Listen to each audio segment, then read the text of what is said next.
بسم الله الرحمن الرحيم. هنبدأ النهاردة الجزء التاني. هنقفل الميجاترونيك بتاع فتيس البي واي دي. طبعا دول الفالفات السونلايدات القديمة، ودول السونلايد الجديدة هي اللي هتركب. طبعا هنقفلهم واحدة واحدة زي ما قلنا قبل كده. لازم كل حاجة تبقى سلسة وسهلة، مفيش حاجة تركب بشدة، كل شيء بسلاسة. الدنيا هتبقى تمام وكلها سهلة جدا، لكن عايزة شوية تركيز بس. نركز مع نظام الفالفات ازاي بتركب، لان لها اتجاهات في التركيب زي ما حضراتكم شايفين. بنبدأ كل فالف في فالف لونه ابيض، ده بيركب باتجاه معين في مكان معين، ما ينفعش يركب في مكان غير مكانه. في الجنب ده واحد والجنب التاني واحد. تمام كده، احنا ركبنا، ما عادش عندنا حاجة في الجنب ده. هنبدأ نشتغل في الجنب التاني اللي هو ايه، اللي هو البادي بتاع الميجا. طبعا في عندنا جوان ده بيركب له مخزون بيركب فيهم، فهو بيركب طبيعي سهل مش بيتحركش. ودي المصفى اللي هو الفلتر بتاع الميجا، ودول الساقطين دول بيسندوا الفالفات السونلايد نفسه اللي هو الكهرباء، بيسندوا ريشتين بيركبوا قصاد بعض زي ما حضراتكم شايفين. ونجيب الميجا وبننزل بيها بنبيتها. لازم تبات بسلاسة، تبات سهلة مفيش فيها اي ضغط، عشان ما نكسرش الفيش بتاع السونلايد. لازم تبقى بايتة هي كده، باتت تمام اهي، مفيش فيها اي مشكلة. لازم نتأكد ان الفيش راكبة في مكانها مظبوط. الفيش اللي هي دي، شايفين حضراتكم كل حاجة في مكانها، لازم بايتين في مكانهم كده.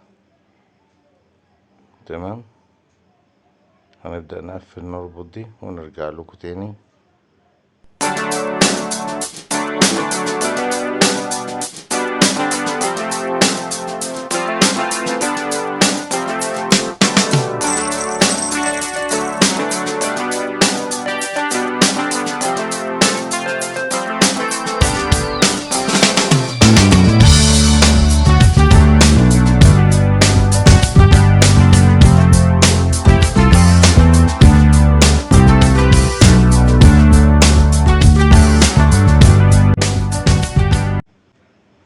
خلاص كده بنركب البستم ده. طبعا لازم يركب سهل، ما يركبش بأي ضغط زي ما حضراتكم شايفين بإيدي، مفيش أي حاجة للنهاية. وبعدين بشد عليه بالمفتاح، بشد عليه شد عادي، هاي جامد متقلقش منه، ولكن لازم يبقى راكب عشان السن بتاعه يبقى سليم، لأن أحيانا الخريطة بتكسر من مكانه وما بتبانش.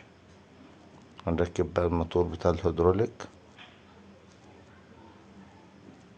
الموتور ده اللي هو الموتور الكهرباء اللي بيشغل الترومبة الهيدروليك بتاع الميجا.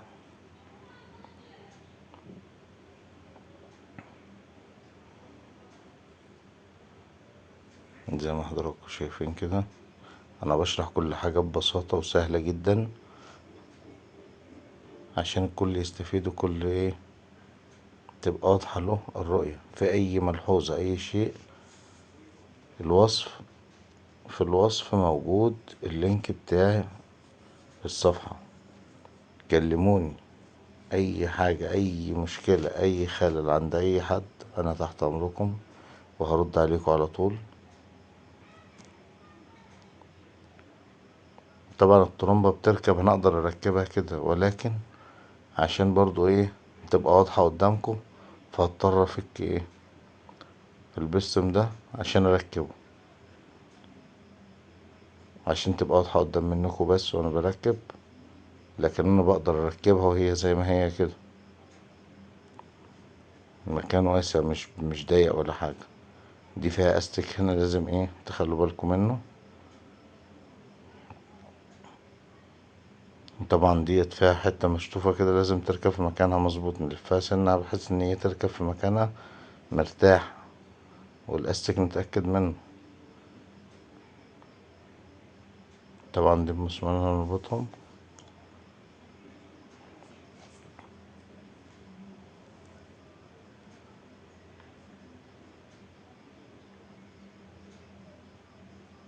زي ما حضراتكم شايفين كده. ان شاء الله كله يستفيد معانا، ما نبقاش مقصرين. في اي استفسار انا تحت امركم، وهجاوب على كل اسئلتكم. تمام كده. ربطنا البستم تاني.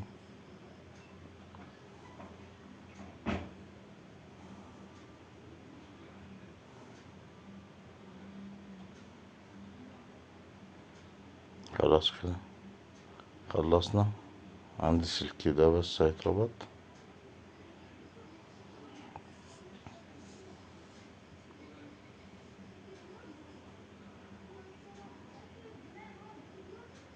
نربط وخلاص كده ان شاء الله. قربنا نخلص. شغلة سهلة مش صعبة، ولكن هي بتحتاج شوية تركيز عشان نقدر نحل المشكلة بسلاسة وتبقى الدنيا سهلة. لازم نركز شوية عشان مبقاش فيه أي أخطاء. طبعا الجزء الأول اللي اتفرج عليه عارف، شايف الدنيا كانت مفكوكة، طبعا بتبقى ملبوخة وفي وساخ وفي مش عارف ايه. لازم تبقى الدنيا نظيفة، ولازم ما يبقاش في عفر جنب مني وانا شغال، يعني المكان اللي انا شغال فيه حتى مكان ايدي تلاقيه الدنيا نظيفة. ما عادش لازم نحافظ على قد ما بنقدر.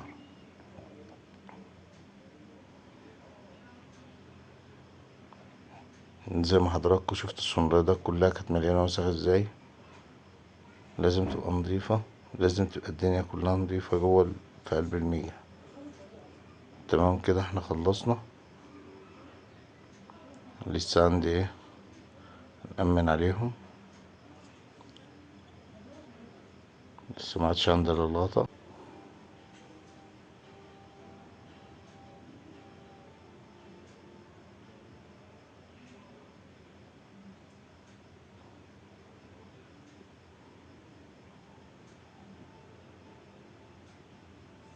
زي ما حضراتكم شايفين كده بنقفل، وكده يعتبر انتهينا، ما عادش في عندنا اي مشكلة. لسه عندنا الميجاترونيك الكهرباء هتركب بس بعد ما نخلص دي.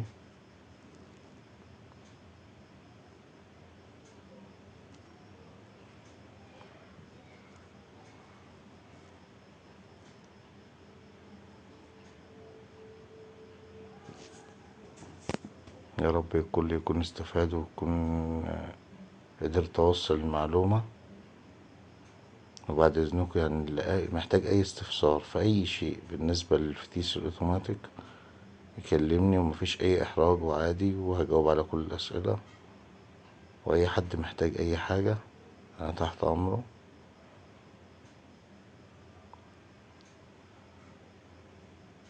طبعا ده الشميز بتاع الصمام بتاع الدبرياج. طبعا له تقيلة هتركب.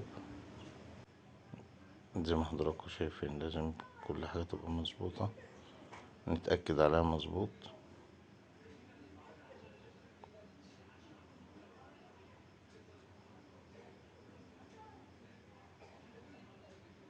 خلاص كده تمام. نركب بقى الصمام بتاع الدبرياج او الزاغات بتاع الدبرياج، والزاغات التاني بتاع الدبرياج التاني كده، الفردي والزوجي.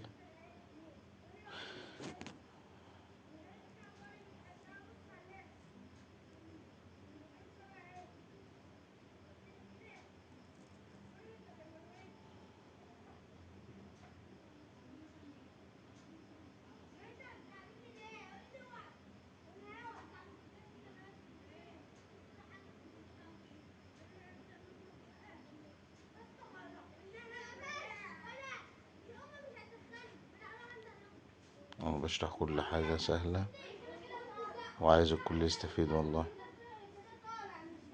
فيا رب اكون قدرت اوصل لكم المعلومة. كده خلاص خلصنا، معادش عندنا الميجا هتركب ميجاترونيك كهربا اللي هي عشان الكنترول، لان في 2 كنترول، الفتيس كنترول الميجا ده والكنترول الخارجي فوق.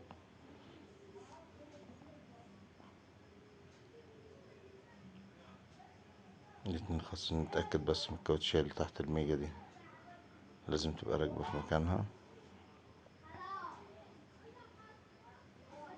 والميجا دي يا جماعة واحنا بنقفلها ياريت اللي بيقفل يخلي باله،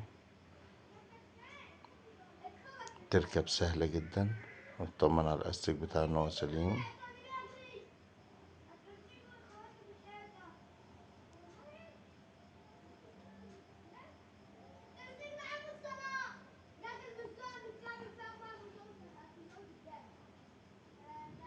طبعا هي كده ما بتتش لسه، ما اقدرش اضغط عليها، لازم تبقى مرتاح.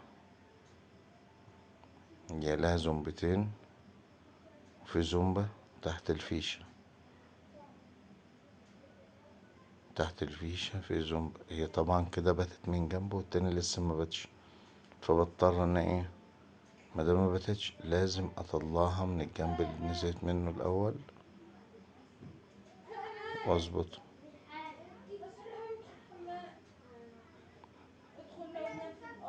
طبعا هي مش بايتة حاليا، فانا هطلعها سنة واعدلها عشان تبات في مكانها مظبوط. كل حاجة يا جماعة لازم تكون سهلة، ما تكونش حاجة صعبة، ما تكونش حاجة مضغوطة زي ما حضراتكم شايفين. طبعا كده هتبات على طول، ولكن عندي في زومبا هوريها لحضراتكم دلوقتي. طبعا كده لسه ما باتتش، شوف حايشة فين، فبنعدل الزومبا اللي تحت دي كده خلاص تبات معانا، مفيش اي مشكلة. زي ما حضراتكم شايفين باتت سهلة.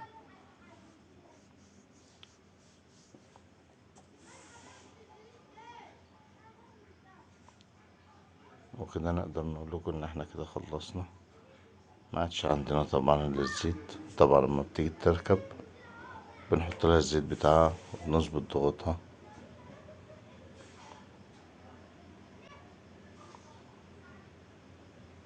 تمام.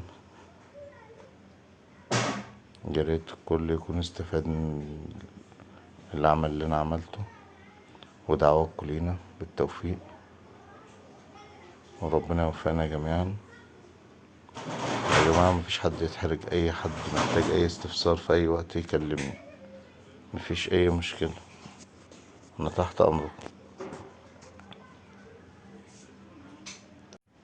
وانا باذن الله مستني تعليقاتكم ان شاء الله.